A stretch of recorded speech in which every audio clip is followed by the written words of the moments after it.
Si Catherine Bernardo po, tsaka si Daniel Padilla. Bakit sila? Crush ko po si Daniel Padilla. Wini-wish ko po talaga, gabi-gabi po talaga. Ako po si Catherine Bernardo. Some kasi mga fans, minsan na selos, di ba? Like, oh, pero minsan naman it helps. Oh, kasi may fans din sila. Yung Death Ken, Cat Ken, di ba? So, it's a give and take eh. You win some, you lose some.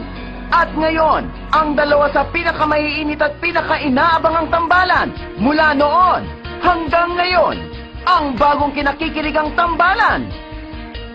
Yung last week, siguro yung sabihin kong mahal mo, sabihin niya mahal niya ako. Uy, parang... Kasi imagine ko, pag sa totoong buhay mangyari yun, parang kikiligin ka naman talaga. At ang pagsasamang sinubok na ng panahon. Utang ko sa kanya yung magandang training na binigay niya sa akin. Through the years, naging siya si Bea ko. Kilalanin sila as Showbiz Inside Report presents Tambalan, Real and Real Life Love Team. Ano ba? Ito na nga susunod ha, kilig to the max. Ito naman si Catherine Bernardo at si Daniel Padilla. Naku, susunod na sa Showbiz Inside Report. Mag-visit ka. Kasalanan ko bang nagulat ka? September 4, 2011, nang una nila tayong pakiligin bilang magkatambal sa youth-oriented show na Growing Up. Gabi-gabi natin silang inaabangan sa primetime teleserye na Princess and I. Mag-1 year pa lang ang kanilang tambalan, todo na ang suportang kanilang natatanggap. Pinagkakaguluhan ng fans, laging trending sa mga social networking sites at top rating ang kanilang teleserye. Talagang wala nang makakapigil sa phenomenal tambalan ni Catherine Bernardo at Daniel Padilla. Paano ba kayo una nagkita? At pinapunta po ako sa ABS noon, parang sino yung i-prepare for growing up. Okay. Tapos nakita ko siya noon. Walang In-introduce hi-hi. lang kami po nung sinabi siya na yung partner. First impression ninyo sa isa't isa? Playboy, mayabang, at saka may maangas. Kay Catherine, masungit po na... Masungit? Opo, na parang ayaw sa lalaki, ganyan. Parang lagi siyang Ilag? awkward sa mga lalaki. Ano sinabi niyo sa isa't isa? Hello. Wala, hi lang. Ganyan lang. Ganun lang? Awkward po eh. Oo, nga una mo naka-love team sila Albi, sila Diego. Apo. Tapos nag-iba. Nung nasabi nila na si Daniel yung magiging ka-love team mo, ano nang unang pumasok sa isip mo? First time ko siya nakita, ini-imagine ko kasi parang kaming maitim. Di ba usually po pag magka-love team, maputi, maitim, ganyan. Tapos kami, maitim, tapos moreno din siya, ganun. So feeling ko, mag-work ba? Napapansin ko po yun nga yung sabi niya na pareho po daw maitim, ganyan ho. Sabi ko, pwede naman. Bagay niya eh. So pinatunayan ko po na talagang ginalingan ko. Okay. Challenge sa akin na kailangan para kahit sino kayo partner, pwede ka mag-work. Siyempre, nag-exert din po ako ng effort sa growing up para may kilig din. Nung after ng mga nag-workshop na kayo, gumawa na kayo ng show together, naging close ba kayo right away? Tagal. Kahit matapos na yung growing up, di pa kami ganun ka-close. Oo. So kami Pero kayo... napupunta na doon. Pero nung sinabi mag-start for Princess and I, marami pong workshops, marami ganyan. Intense na kayo. Yes. Okay, bilang magkaibigan, ano naman yung mga things na ine-enjoy niyong gawin together? Kayo po yung baon ni Catherine. Sobrang boring ko po kasing tao, ganyan. Tapos siya yung parang nag-ano na, pang-trip naman, parang yung mga hindi ko nagagawa. Parang lumabas ako sa ano ko, Sa yung shell. sa akin shell. Parang natuto na rin ako maging makulit ng So ikaw naman din, ano yung kina-enjoyan mo sa kanya? Iba po kasi si Catherine eh. May something siya na pagkasama siya, okay ka na eh. Talaga? Mission sa akin yung mapasaya siya eh. So talaga Pag yun? napatawa ka siya, mission accomplished. Wow, Ganun. lang mo. In-expect niyo ba talaga na ganito kainit yung pagtanggap sa inyo ng mga fans ninyo? Or nagulat kayo pareho? So, Feeling ko yung nga reaction dati niyo? parang walang mangyayari. Tapos nung start ng growing up, hirap rin kami sa kilig factor. After how many weeks din lang na ano na, ayun, may sport naman pala. Okay. Katniel Spikers. Meron kaming sa Japan, sa Taiwan, Dubai, Canada. Ang dami po talaga. Kahit na magtitigan lang sila, kahit magkadikit lang sila ng ganyan, kikiligin ka na sa kanila. Na natural lang sa kanila, so feeling namin talagang matagal. It's Katniel Ka-Dreamer's World. Punta kami sa taping, tapos kahit ako may trabaho, humahanap talaga ako ng time para makapunta sa mall shows nila. Effortless talaga yung chemistry nila.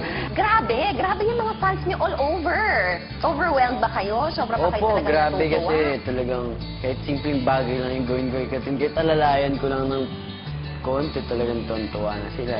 Sobrang niya gusto na tayo love team namin from growing up hanggang ngayon sa Princess and I. So, masaya po pag may sumusuport ang mga fans. Talagang grabe yung utang na loob namin sa kanila. Susunod, off-cam naman, meron ba kayong mga moments o may mga times ba na parang kinikilig din kayo? Sikatan ko marami. Sobrang di ka kasi po mababoard kapag kasama niyo sa DJ. So, So ano na kayo ngayon? Anong status ng relationship ninyo?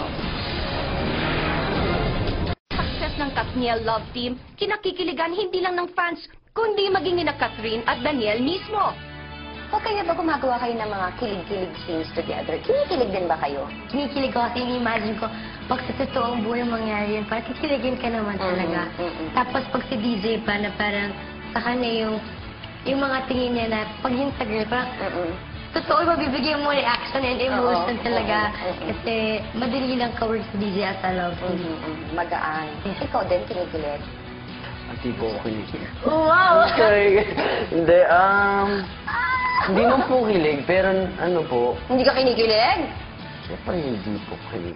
Lalaki po ako eh. May mga kaibigan ako na sinasabi nila pag kinikilig parang mapapangiti bigla. Parang sa growing up na yung last thing siguro yung sasabihin kong mahal ko, sasabihin yung mahal niya ako, uy, parang, Off-cam naman, meron ba kayong mga moments o may mga times ba na parang kinikilig din kayo? Sikatan ko marami. Off-cam.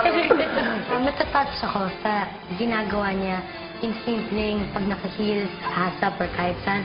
Todo alalay siya na bawal kang matapilok or pag sa mall shows namin, super paprotektan niya para wag ako masaktan, ganyan. Para sa akin kasi, importante sa isang lalaki yung gentleman talaga pa yung maalaga. And na-DJ lahat yun. Puro ikaw yung nag-aalaga sa Yes, kanya. ano Inaalagaan po. ka din ba niya? Opo, sakitin po kasi talaga ako. Tapos si Catherine po yung nurse ko pag ano. So napapangiti ka naman sa mga bagay-bagay na gano'n. Pagka sa likod ko, kunyari, inihantan ako kasi ginagawa. So pagtalikod niya, Kunyari, galit pa. Nakatampuan ba kayo? Siyempre, pag puyat-puyat na. Minsan na po siguro, pag si Catherine po kasi madalas minsan sumpungin, ganyan. So pag medyo Parang masyado ko sumpungin na siya, yata siyang nakukulit. Tapos parang, ano ginagawa mo? Pag feeling mo nakukulitan na siya sa'yo, tumatahimik ka? hindi, may inis din ako. Pero alam ko yung mga ganyan. Palay, Kaya ba nagsiselos ba kayo sa isa't isa? Hindi naman. Ayoko naman na ipag kayo si DJ na parang bawal, ganyan. Of course, pwede naman kasi idol nila, ganyan. Or kahit yung ibang girls. Wala rin naman akong right din para maging possessive sa kanya. Kapag may mga boys na umaaligid-aligid dyan, nagsiselos ka? Tita Army, natatanong ko po eh. Nagsiselos po ba ako? Oo. Oo, nagsiselos ka. Hindi na po maiwasan, pero hindi naman po dapat magselos. Physical, ano nagustuhan mo kay Catherine? Tapos, susunod nun, ugali. Yung mata ni Kat, sobrang... Malaki. Yung best ko sinasabi sa yung mata niya, laging ang laki masyado. Nakakagigil lang. Grabe po siya mag-isip eh. Talagang lahat po ng bagay pinag-iisipan. Hindi yung padadasanas. Tama. Talagang mataling ng babae. Ikaw naman, Catherine, anong gusto mo kay Daniel? Physically mo na. Ay, yung mole ko na eh. Ay, ayun. Bakit? Bakit gusto mo yung mall? Basta bagay sa kanya yung mole. Pag inulis niya parang kulang. Lagi niya po yung ginagat. Gusto nata. Parang kasing mole po niya dyan. Pag gagayin ka, lilipat ka saan. Kasi parang perfect yung position. And yung mga napapanood sa movies na yung lalaki, yung ginagawa nila, alam mo di totoo. Ginagawa ni DJ. Iniisip ko ba pagka magka-love team, kailangan ang ending kayong dalawa? Yan, di ba kayo napapressure na parang, oh my gosh, kailangan maging tayong dalawa? O hindi na lang nilalagay sa isip ko yun? Ako siguro po minsan. Okay. Kasi gusto ko ka-love team talaga si Catherine. Marami pong love team na baka mas malakas yung sa kanila kayo sa amin. Na baka ilipat na siya. Yun po yung talagang huwag naman po sana mangyari. Mapalitan na po.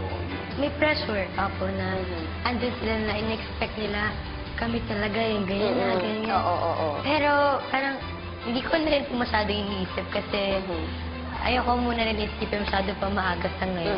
Nakikita niyo ba na yung love team niyo will really last for a very, very long time?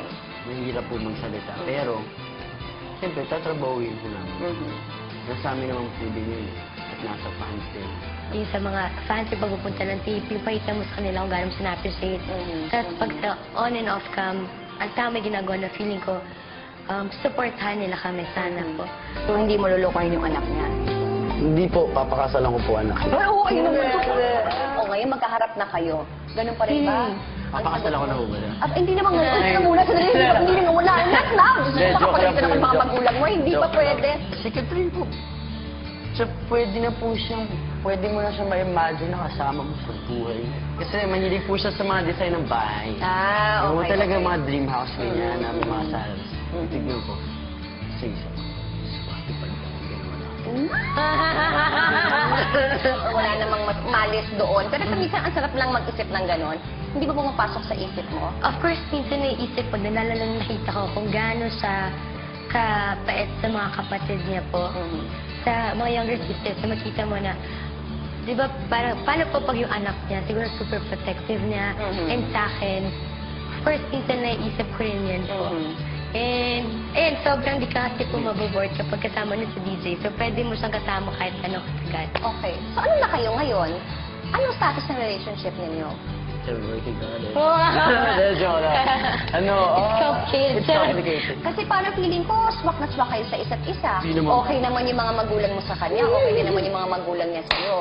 So, ano pang kulang? Kulang siguro ngayon, panahon. Sa Hindi magkasama. panahon ng kulang. Yung- Sobra pa nga yung panahon. Ay, hindi! Ang kulang po ngayon, Yung age natin kulang pa. yes, Masyado ang pang age. bata. So, anong age ang Baka gusto hindi niyo? pa po matanggap Feeling ng mo, mga tao. feeling mo, anong age pwede magka-boyfriend? Kapag legal ka or parang nasa tamang isip ka na po kahit pa paano, 18 and above.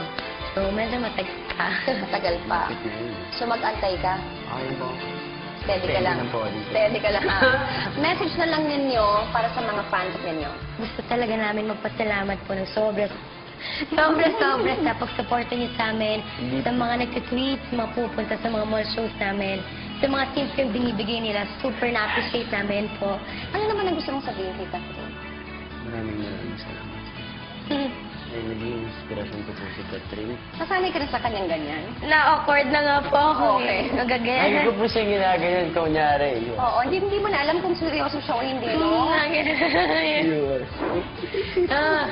Tingnan mo yung upuan niya. Meron naman siyang sariling upuan. Ay! Bakit tingnan niyo nga? Hindi, Tingnan mo si ma-offer. Catherine hanggang sa mga mahulog-hulog na Hindi, sa ano? Meron ka naman sarili mong chair. Hindi po kasi ma-off-frame po tayo. Tignan mo, pag dito O, hindi ko naman sinabi mo upo ka dyan, ha? Sige, Wala, teka muna, ano na yung message mo sa kanya? Sorry, hindi ko na, kanina ko napapanood Okay yung lang. upo niya eh. Oh. Thank you.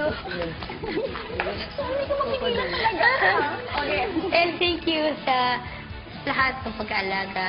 Lahat ng babae parang gusto sa position ko ngayon kasi nakita nila kung gaano ako effort. So, thank you. Salamat. Alright, thank you so much. Thank you, Catherine. Alam mo, Carmina, ang galing magpakilig nitong pamangkin mo, no? Inaanak ko. Ang pamangkin ko, hindi ko siya pamangkin na paisip tuloy ako. Ha? Inaanak ko siya.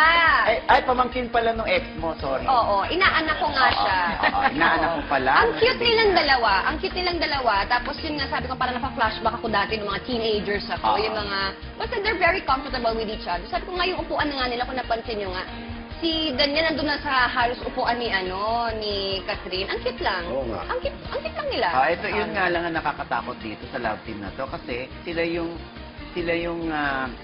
ini-expect ng mga fans na magkakatuluyan sa ending. Hindi katulad ni John Lloyd tsaka ni Bea na panatag na loob namin, hindi sila talaga. Klaro to. Oo.